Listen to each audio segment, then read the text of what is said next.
Pitong pagkakamali sa pera na dapat mo nang tigilan. Una is wala kang emergency fund. Zero lagi or negative ang cash flow natin. Pangalawa, mas gusto mong gumastos kesa mag-build ng asset.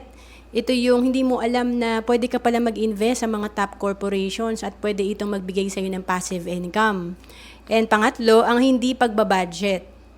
Hindi mo alam kung saan napupunta ang pera mo, wala kang control. Pang-apat, ang paggamit ng utang para pambayad sa ibang utang. So cycle lang at lalo ka pang nababaon sa utang. Pang-lima, meron ka lang isang source of income. Ito yung cash flow mo mahina or negative. So importante, meron tayong other source of income. And then pang-anim, ang hindi pag-invest ng maaga. Lagi ka nagde-delay hanggang sa 50 years old ka na, wala ka pang nasisimulan. And pang-pito, wala kang healthcare at life insurance. So ito yung breadwinner ka, pero wala kang peace of mind kasi anytime na may mangyayari sa'yo, yung pamilya mo, hindi mo alam kung ano mangyayari. To know more about savings and investment, message mo lang ako sa FB, Roan Celis Capistrano.